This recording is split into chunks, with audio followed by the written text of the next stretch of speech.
When it comes to posting photos to Instagram, I think everyone knows that you kind of want to post more than one, but also find a creative way to post your carousel.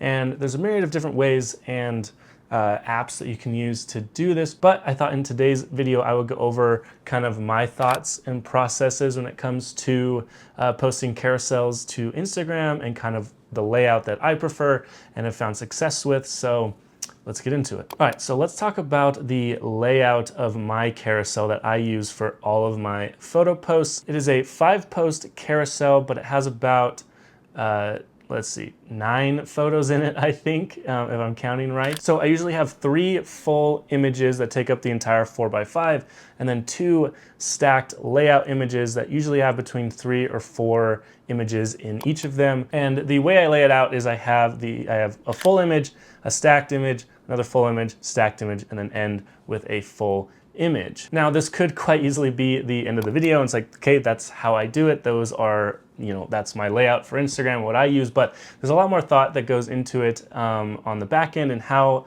I choose which images go where and kind of the images I look for when I'm out shooting to keep in mind for posting them to Instagram. Now let's talk about the 3 full images that I put in each of my carousels.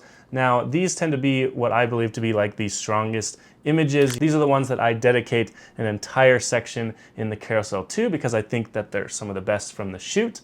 And I usually try and pick 3 different types of images to kind of give the carousel a little bit more range or a little bit more visual interest. So the 3 types of photos that I try and put in this carousel is an establishing shot. This is usually a wider shot, maybe where the subject is a little bit smaller and you see more of the environment so we can see kind of where our story is going to be taking place. The second image is usually a kind of medium or close-up portrait of our subject. That way we can meet them and see who they are. And lastly, I do kind of an abstract shot at the end, to kind of wrap it up and kind of like a final note on the story. Usually this tends to be kind of a black and white photo, or maybe it's a motion blurred photo, but yeah, I kind of try and do a abstract or more fun shot at the end to kind of cap off the carousel. Now, like I mentioned up top, between these 3 images, I usually put 2 sets of stacked images. So I have a stack of either 3 or 4. Recently, I've been more into posting 3 stacks. If you've been following me on Instagram for a while, I used to be all about posting 4 stacks, but in recent time, I felt the 4 just started to feel a little cluttered and it started to take away from the story. So I dropped down to 3 stacks and I find that this gives those images a little bit more room to breathe and stand on their own, but also still has the same effect of advancing my story through my carousels. Good morning to you, Google. I'm filming here. Anyway, where were we?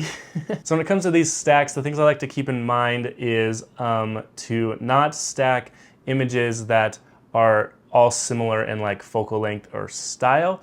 So I try not to stack like 3 wide shots or 3 close-up shots or 3 detail shots all together because I feel this just kind of is muddy and you don't really quite know what you're supposed to be looking at. So instead I try and alternate the style of photo in the stack. So what I mean by this is maybe at the top I will have a kind of wide establishing shot of like the landscape or location, and then in the middle I'll have a close-up like detail shot of my subject that's got a blurred background with lots of bokeh that looks super nice. This will, again, that blurred background will create separation between that wider stack that has a much deeper depth of field, create a nice separation in the stack so you can kind of see where each photo starts and ends. And then, yeah, usually I'll put another like kind of wider shot down at the bottom. So it's like wide, close-up, wide, or you can do close-up, wide, close-up. But yeah, I try and just alternate the stacks here and there. That way there's, again, more visual interest and it doesn't get muddy and the viewer doesn't get lost in what they're supposed to be looking at and where each photo starts and ends. I also think the stacked images are a great way to kind of progress the story you're trying to tell. Again, if you follow me on Instagram, I like to tell a story with each of my photos. There's always kind of a background story or narrative that I try and portray through the images.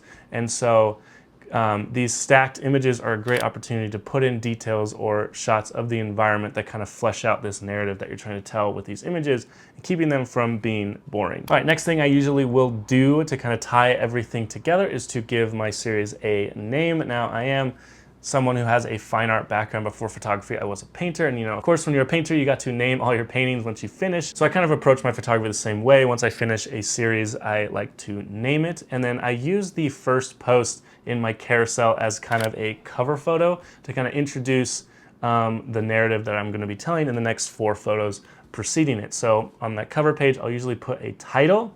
I find people like words on photos in 2024 on Instagram, so having these title pages I think look really cool. I like them. I kind of think of them as like movie posters, and they're kind of my favorite part of the editing process is once the carousel's done is to go and dial in that cover photo. So yeah, I'll usually try and come up with a title and then find a creative way to kind of put it on the first image. And again, that first image can usually be like an establishing shot, but sometimes I use the close-up photo, kind of try and alternate it to kind of give some variation when it comes to my grid on Instagram, so it's not just all the same wide shot over and over again. I've also been really into putting kind of words or quotes throughout the rest of the carousel. I think this just kind of adds another level of polish and kind of helps lean more into the story you're trying to tell. I think sometimes even, if I can speak personally for a second, my photos, I might think they have a story, but that might not be super obvious when you're scrolling through the carousel. So I find, putting in some words or text not only looks really good on the photos, it also helps to bring the story to the forefront that I'm trying to tell and make it a little bit more obvious for the viewers on Instagram. It also means that they probably want to spend a little extra time on each post because they want to see what it says, giving you more engagement. That really matters, but to be honest, I'm more focused on creating beautiful works of art for people to view rather than worrying about how many likes and comments it gets. But yeah, I don't know if I went super fast through all of that, but those are kind of my thoughts when it comes to posting to Instagram and the carousels that I like to do.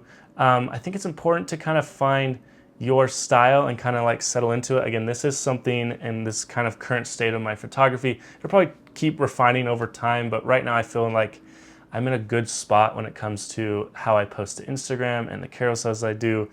You guys seem to really enjoy it. I enjoy making them. And I think kind of settling into a layout or style that you're kind of known for helps your work not only be more recognizable, but people kind of know what to expect when they come to your page. So when they come across your photos, they'll recognize it and they know exactly what they're going to be getting into. So I think instead of trying to do a new or unique different layout every single time you post, I think just find a layout that you really like and try and stick with that and refine it over time. And I think you'll start to see things perform better. Again, not that that's the most important thing, but you'll become more recognizable. But yeah, that'll do it for today's video. I hope you enjoyed. I'm not sure how long this was, but I hope I didn't take up too much of your time. Let me know in the comments your thoughts when it comes to posting photos to Instagram and kind of your layout preferences, what you like to do. Leave any app recommendations for creating layouts. I create all of these in Photoshop on my desktop before I post. I don't think I mentioned that earlier in the video, but yes, that's how I create all of mine, is just in Photoshop. But there are plenty of apps that you can do similar style things. I think Unfold is a very popular one if you want to check that out. But yeah, that'll do it for today's video. I already said that, but as always, like the video if you liked it, and leave a comment if you want to chat about anything down below. Subscribe if you haven't already, and of course, as always, thanks for watching.